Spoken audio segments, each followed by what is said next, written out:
came out here today to take my yarn and my scissors and tie up some of the branches, and I got to looking out here and at my zucchini, and I was so excited because there's the first really big flower.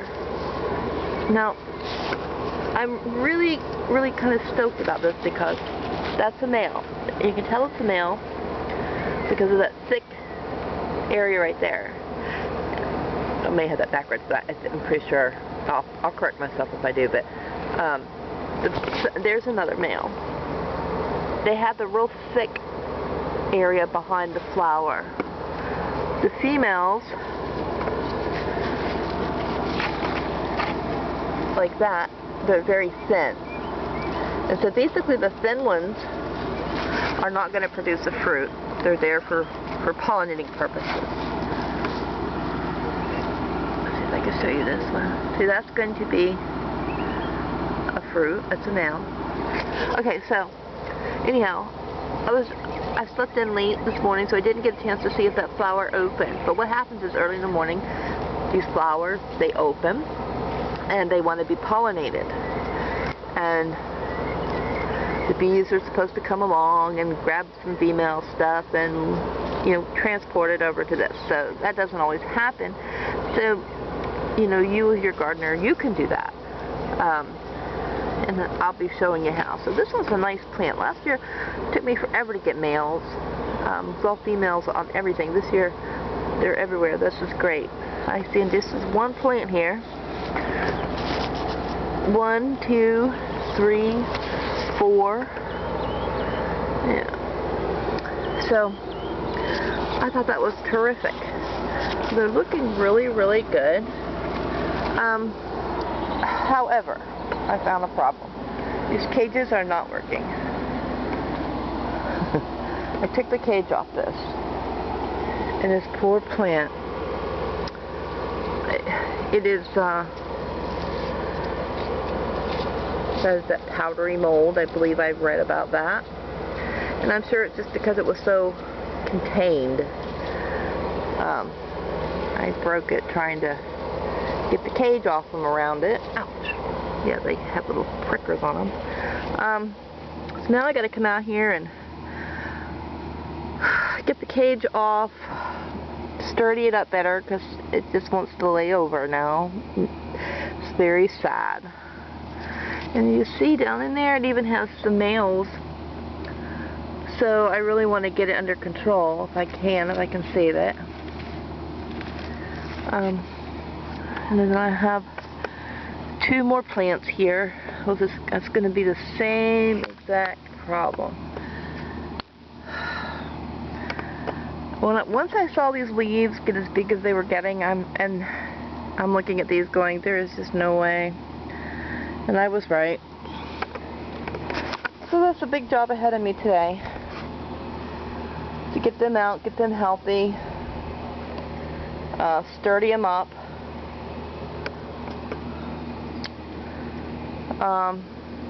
I don't know. By the looks of that, I may even give it a shot of some kind of feed sooner than I would have. Oh, look at this. This is not cool. Ooh, that is not cool at all. That's the same stuff that's on my tomatoes? What are you? Crap. One poor plant. Well, see, last year I had trouble. Something, don't know what. The plant got nice and big and bushy, and I came out here one morning and my zucchinis were nice and growing, but something had like stepped all over them and just crunched the plants down to nothing. So this year I was trying to avoid that. 2 different ways. One was hoping the little cages were going to work. We know now they're not. And then the other one is grow enough to share. Well, that's still working, so we'll see. But wow. Okay, well, I'm glad I didn't do them all. I'm glad I didn't do any of the zucchini. I have 5 zucchini plants and 6, oh my god, I digress. 5 squash plants and 6 zucchini plants. The zucchinis, oh, the squash I mean. Oh, looky there. I don't know if you can tell, because we know how this camera doesn't like to focus when I zoom in. But there are males, as little as they are. Yeah, it's not focusing when I do that. As little as they are, I can see the males. So that's very, very, very cool. Even on those, lots of them. So I expect, okay, in a perfect world, if I had no problems, I would expect to have lots of zucchini and lots of squash soon. But as you can see by that little leaf, we have somebody else that wants to eat from this too. By the way, that's one of its starter leaves. I could really take that off, but not today. Just kind of checking it out. Noticing I'll need to do a little bit of weeding. Strengthen it up a little more. Probably get some more like bamboo poles. I want to try to grow them vertically, but well, I don't know if that's practical. I would love some suggestions if you have grown yours vertically out of a bucket. Definitely could use some tips on that. That is my preferred way. Oh yeah, absolutely wonderful. So it wasn't meant to be a garden update today, but I did want to come out and show you that. Also, come out here. I've almost decided that I'm wondering if my Brandywine tomato plants are the cause of all of this mess here. I don't even know what to call it because nobody's really helped me out to say for sure. You know, is it leaf mold? Is it blight? I don't know. I'm new at this, and I'll tell you something.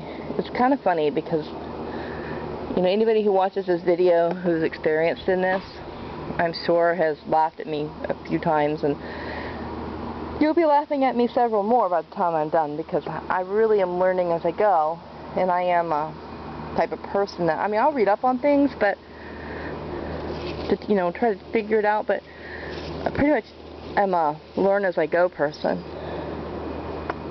So, that being said, the lesson I've learned so far this year, that maybe I should have put them in Homer buckets like I did last year with the smaller ones, because I didn't have this problem when they were in the bucket. They were great all year long. My biggest problem was they were so great was how to keep them up. You know, how to keep them contained and trimmed, and just I don't like this problem. Not at all.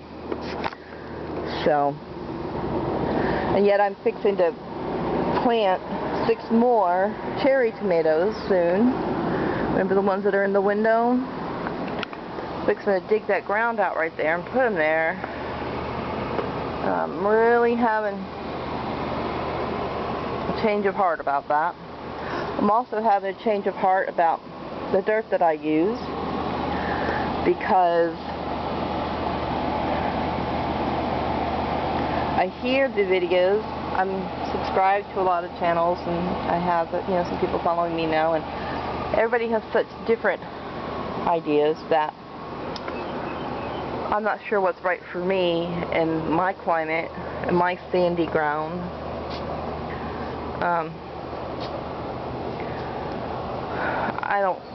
I can't say, oh, I just love this or I just love that, so I'm winging it.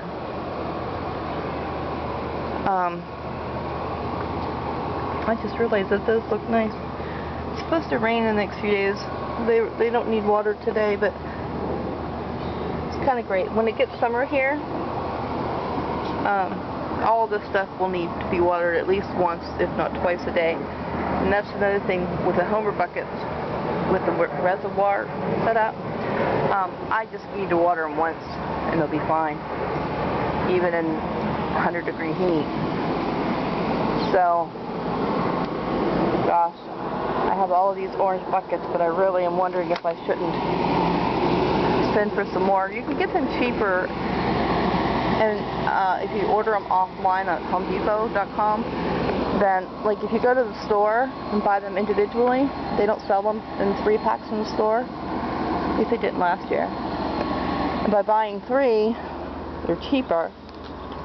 And if you spend enough, they'll even deliver them for free.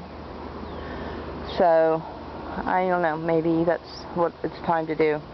Go back to the buckets. And the same with this thing. Okay. Practical. I live in Central Florida. Okay.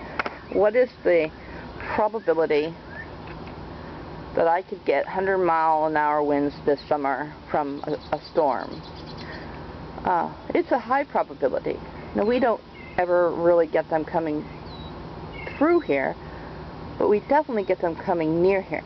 So, strong winds are a probability. So I'm like, well, why would I build this stuff and maybe have to worry about it after the storm?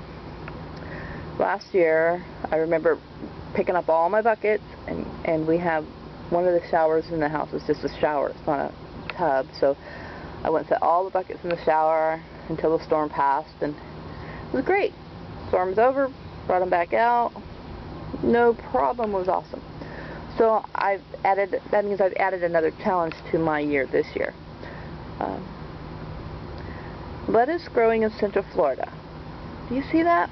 It's really, really done better just in a few days since I last showed these. I love lettuce. I love salad, and I'm rethinking also about growing things that I like. Oh, here's a funny thing. Okay, so remember me showing you the stuff that I'm growing in the window? And the last time I videotaped, I said, oh, I need to learn how to grow cabbage because they're sprouting. Okay? And on the little stick over there, it's Oak Cross cabbage. Now here is an example of somebody who doesn't know what they're doing and is winging it and figuring it out as they go. So I go on the internet and I Google cabbage Oak Cross. Oh my gosh. Oh my gosh. Look, those of you who know what this is already are probably laughing as I'm explaining. So, cabbage Oak Cross is some cabbage, my understanding is some cabbage that was... Oh, I have a woodpecker somewhere up there. And he's annoying. Somebody made this cabbage to grow biggest that they could get. So, I've seen pictures of 50-pound cabbage. You're kidding me. You're really kidding me. Okay, putting it in here, yep, that's not going to happen. So, what do I have? What choices do I have? Part of me giggles and says, let's go with it. Let's see where we're going, what will happen, where we're going to put it, how big it starts getting. I just love cabbage, but I just think, not knowing what I'm doing, I got the wrong stuff. And I need heads that grow smaller, and red or green, I don't care. So anyway, that's my cabbage story. Ha ha. Let's take a look at what else I got here since I'm in the window. Swiss Chard neon lights. Looks like I got a little bit of wilting going on. I mean, probably need to thin that stuff. Cherry tomatoes. Those are what's going to go with the fence. I almost think I need to replant some of that, but not yet. And I'm excited about the baby spinach. That looks good, huh? I don't know. I need to take a closer look. The cilantro needs to be thinned. No spearmint yet. No basil yet. No California Wonder bell pepper yet. No banana peppers yet. And the last thing was the green beans. So none of them yet. So anyway, I thought I'd tell you the funny thing about the cabbage. Maybe I have some 2x2s on this landscape timber, which by the way, I meant to say, if you're looking for a cheap way to build boxes or whatever, these landscape timbers, I paid like $2 for one. And that's what they're called, landscape timber. So I have some around the corner that are cut into 2 foot. Maybe I'll just put a 2 foot by 2 foot box, not make it complicated, just lay it here in the dirt somewhere and plant a cabbage and see what happens. That's funny. I don't even know if they'll grow here in Florida, you know. And this particular spot here, by the way, is on the west side of the house. So it's already got issues, which is why I put the trellis there, was hopefully to put some green beans up it to help put that stuff in a little bit of shade. So, and I was also thinking while I'm here, maybe later putting something along the bottom here, but this is where the water runs off the house, so I'd have to invest in a little bit of gutter. But I probably will eventually, be knowing me. Here's those 2x2. You just ask them at Home Depot, they cut them and they will. I just temporarily laid some here, just for a boundary. But I didn't mean to do an update today, but I guess I did. So, everything, these are all the little plants, they're doing awesome. Alright, well, okay, till next time, see you later.